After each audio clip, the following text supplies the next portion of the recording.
വളരെ സുരക്ഷാ മാനദണ്ഡങ്ങൾ പാലിച്ചുകൊണ്ടാണ് ഈ പറയുന്ന എല്ലാ ചോദ്യപേപ്പറുകളും തയ്യാറാക്കുന്നത്.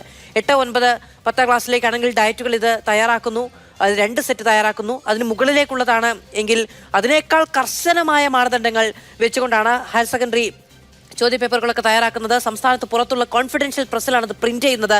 SLC ചോദ്യപേപ്പറുകൾ DO ഓഫീസിലേക്കും +2 ചോദ്യപേപ്പറുകൾ പരീക്ഷാ സെന്ററുകളിലേക്കും നേരിട്ടെത്തിക്കുകയാണ്. ഇങ്ങനെ പലതുമാണ്. ഇതിനിടയിൽ എവിടെ ചോർച്ചയുണ്ടായി എന്നാണ്?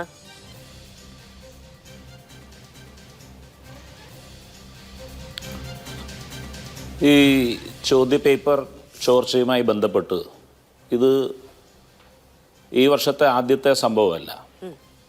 ചോദ്യപേപ്പർ നേരത്തെ ഓണപരീക്ഷയ്ക്ക് ചോർന്നിരുന്നു. അതുമായി ബന്ധപ്പെട്ട് ഇത് സംബന്ധിച്ച് പരാതികൾ നൽകിയിരുന്നു. അതുപോലെ തന്നെ കഴിഞ്ഞ ക്രിസ്മസ് പരീക്ഷയ്ക്കും ചോദ്യപേപ്പർ ചോർന്നിരുന്നു. അപ്പോൾ ഇത് സംബന്ധിച്ച് എൻ്റെ KPST എന്ന് പറയുന്ന സംഘടന ഇത് സംബന്ധിച്ച് പരാതി കൊടുത്തിരുന്നു. ഇത് അതിനേക്കാൾ ഗൗരവതരമായി ഒരു യൂട്യൂബ് ചാനലുകാരൻ ചോദ്യങ്ങൾ പ്രെഡിക്റ്റ് ചെയ്യാൻ ഇന്ന് ചോദ്യങ്ങൾ ഒരു മാഷ് എഴുതിയ ഒരു കുറിപ്പുണ്ട്. മോർണിംഗ് ക്ലാസ്സിൽ വന്നിട്ട് കുട്ടി ഇങ്ങോട്ട് ഒരു പ്രത്യേക ചോദ്യങ്ങൾക്ക് ചോദ്യം ചോദിക്കുന്ന അല്ലെങ്കിൽ അതിൻ്റെ ഉത്തരം കണ്ടെത്താൻ വേണ്ടി വ്യഗ്രതപ്പെടുന്ന തരത്തിലേക്ക് 1, 2 ചോദ്യങ്ങൾ ഒഴികെ ബാക്കി എല്ലാ ചോദ്യങ്ങളും അവർ പ്രെഡിക്റ്റ് ചെയ്യുന്നത് തന്നെ വരുന്ന ഒരു രീതിയിലേക്ക് കാര്യങ്ങൾ പോയിരിക്കുന്നു.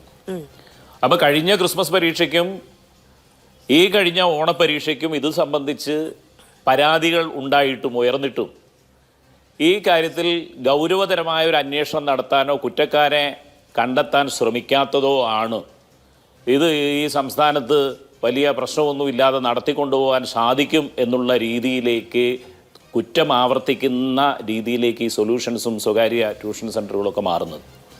അപ്പോൾ ഒരു ക്രൈം നടന്നു, മുൻകൂട്ടി കണ്ടെത്താൻ കഴിഞ്ഞില്ല. പക്ഷേ എന്നാൽ പോലും ആ ക്രൈമിനെക്കുറിച്ച് അന്വേഷിക്കാതിരിക്കുക, അത് ഗൗരവമില്ലാത്തൊരു വിഷയമായി കാണുക, ആ രീതിയിലാണ് ഇത് മുന്നോട്ട് കൊണ്ടുപോയിട്ടുള്ളത്. അതോടൊപ്പം തന്നെ ഇതിന് പ്രത്യേക സംവിധാനങ്ങളുണ്ട്. ആ സംവിധാനങ്ങളൊക്കെ ഇത് കൃത്യമായി പാലിച്ചാണോ മുന്നോട്ട് പോകുന്നതെന്ന് പരിശോധിക്കേണ്ടതുണ്ട്. SCERT എന്ന് പറയുന്ന ഒരു ഏജൻസി, ഗവേഷണ ഏജൻസിയാണ്. പക്ഷേ അവർക്ക് ഈ പരീക്ഷാ പേപ്പർ 8, 9, 10 തയ്യാറാക്കുന്ന ഡയറ്റിൻ്റെ മുകളിൽ കേരള സംസ്ഥാനത്തിൽ ഒരു നിയന്ത്രണവും ഇല്ലാത്ത അവസ്ഥയാണ്. അവർ തയ്യാറാക്കുന്നു, അവർ തന്നെ വിതരണം ചെയ്യുന്നു. അപ്പോൾ ആ രീതിയിലേക്ക് പോകുന്ന സമയത്ത് ഇതിനൊരു നിയന്ത്രണവും ഇല്ലാത്ത രീതിയിൽ SCERTയുടെ വേണ്ടത്ര മേൽനോട്ടം ഇല്ലാത്ത രീതിയിൽ ഡയറ്റുകൾ നേരിട്ട് CAPT എന്ന് പറയുന്ന പ്രിൻറ്റിംഗ് പ്രസ്സിലേക്ക് കൊടുക്കുന്നു. അവർ അവിടുന്ന് BRCകളിലേക്കും CRCകളിലേക്കും നേരിട്ട് കൊടുത്തു എന്നാണ് പറയുന്നത്. ഇതിൻ്റെ ഇടയിൽ അത് വിദ്യാലയത്തിലേക്ക് എത്തുന്നു. അപ്പോൾ ഇതിൻ്റെ ഇടയിൽ എവിടെയെങ്കിലും ആയിരിക്കണം ചോർച്ച ഉണ്ടായിരിക്കുന്നത്. അങ്ങനെ ചോർച്ച ഉണ്ടാവുമ്പോൾ ഒരു അന്വേഷണം പ്രഖ്യാപിച്ചു കഴിഞ്ഞ സ്ഥിതിക്ക് നേരിട്ട് അധ്യാപകരാണ്, DOമാരാണ്, അല്ലെങ്കിൽ വേറെ ആരെങ്കിലുമാണ് എന്ന് പറഞ്ഞൊരു സാമാന്യവൽക്കരണം നടത്തി അവരെ കുറ്റക്കാരായി പ്രഖ്യാപിക്കുന്നത് ആരായാലും ശരിയല്ലാത്ത ഒരു രീതിയാണ്. പക്ഷേ ഈ കാര്യത്തിൽ ആരാണോ തെറ്റ് ചെയ്തിരിക്കുന്നത് അവർ കർശനമായി ശിക്ഷിക്കപ്പെടണം. ശരിയാണ്, ഒരു അന്വേഷണം തുടങ്ങിയ സ്ഥിതിക്ക് എന്ന് പറയാം. പക്ഷെ അങ്ങ് തന്നെ പറഞ്ഞു ഇത് ആദ്യത്തെ സംഭവമല്ല. മുൻപ് പാരലൽ കോളേജുകൾക്ക് ചോദ്യപേപ്പർ ചോർത്തി കൊടുക്കുന്ന അധ്യാപകരുണ്ടായിരുന്നു എന്നൊക്കെ കേട്ടിട്ടുണ്ട്. അതിന് സമാനമായി ഇപ്പോൾ ഈ പറയുന്ന യൂട്യൂബ് ചാനലുകൾക്ക് എന്തൊരു മത്സര ബുദ്ധിയോടുകൂടി പ്രവർത്തിക്കുന്ന സ്ഥാപനങ്ങളാണ് ഈ പറയുന്ന യൂട്യൂബ് ചാനലുകൾ എന്നൊക്കെ പറയുന്നത്. അതും പ്രത്യേകിച്ച് വിദ്യാഭ്യാസ മേഖലയിൽ കൂടുതൽ ആളുകൾ വരിക, കൂടുതൽ ആളുകൾ സബ്സ്ക്രൈബ് ചെയ്യുക എന്നൊറ്റ ലക്ഷ്യത്തിന്റെ പേരിലാണ്. ഈ പറയുന്ന സ്ഥാപനത്തിനെതിരെ തന്നെ മറ്റു ചില പരാതികൾ കൂടിയുണ്ട്. അതുമായി ബന്ധപ്പെട്ട് നമുക്ക് പിന്നീട് അതിലേക്ക് വരികയും ചെയ്യാം. അവർക്ക് ഈ ചോദ്യപേപ്പർ ചോർത്തി കൊടുക്കുക എന്ന് പറയുന്നത് വെറുതെ ഒരു രസത്തിന് ചെയ്യുന്നതല്ലോ. സ്വാഭാവികമായും അതിൽ സാമ്പത്തിക താല്പര്യമുണ്ടാകും. ഇതിനോട് ചേർന്ന് നിൽക്കുന്ന ഉദ്യോഗസ്ഥരോ അധ്യാപകരോ അല്ലാതെ എങ്ങനെ ഇത്രയും കോൺഫിഡൻഷ്യലായി കൈകാര്യം ചെയ്യുന്ന ചോദ്യങ്ങൾ കൈമാറിക്കിട്ടും? ഇതേ സ്ഥാപനത്തിനെതിരെ ഇതിന് മുൻപും പരാതി ഉണ്ടായിട്ടുണ്ട്. ഓണപരീക്ഷയുമായി ബന്ധപ്പെട്ട് പരാതി ഉണ്ടായിട്ടുണ്ട്.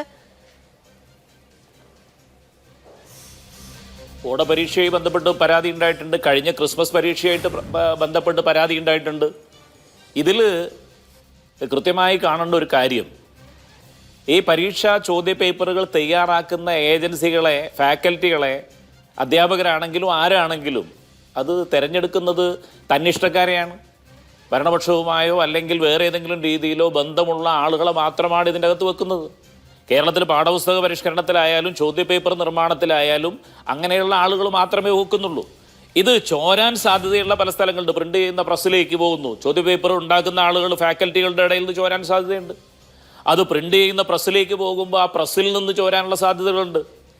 അതുപോലെ തന്നെ ക്വസ്റ്റ്യൻ പേപ്പർ നേരത്തെ എത്തുന്നുവെങ്കിൽ അത് പൊട്ടിക്കുന്നതുമായി ബന്ധപ്പെട്ടിട്ടുള്ള സുതാര്യത ഉറപ്പാക്കുന്നില്ലെങ്കിൽ അങ്ങനെ ചോരാനുള്ള അതൊക്കെ സാധ്യതകളുണ്ട്. ശരിയാണ് ശ്രീ അരവിന്ദൻ. പക്ഷേ ഒരു കാര്യം നോക്കൂ, സംസ്ഥാനത്തെ വിദ്യാഭ്യാസ വകുപ്പ് ഇനി അങ്ങ് പറയുന്ന ഈ സാധ്യതകളൊക്കെ പരിഗണിക്കുകയാണെങ്കിലും ക്വസ്റ്റ്യൻ പേപ്പർ എവിടെ പ്രിന്റ് ചെയ്യുന്നത് എങ്ങനെയാണ് ഒരു യൂട്യൂബ് ചാനലിന്റെ ഉടമസ്ഥൻ അറിയുക?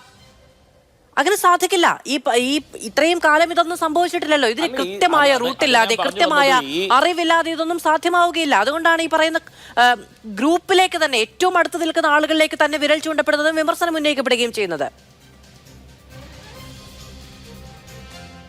അല്ല, ഈ സി ആപ്റ്റിലാണ് ഈ ഇത് അടിച്ചിരിക്കുന്നത്. അപ്പോൾ അതുമായി ബന്ധപ്പെട്ട് ഇതിനെ തയ്യാറാക്കുന്ന ഫാക്കൽറ്റികളോ പ്രിന്റ് ചെയ്യുന്ന പ്രസ്സോ അല്ലെങ്കിൽ ഇത് നേരത്തെ എത്തിയിട്ട് അത് കൊടുക്കുന്ന വിതരണത്തിൻ്റെ സ്ഥലത്തോ അല്ലാത്ത രീതിയിൽ ഇത് പോകാൻ സാധ്യതയില്ല.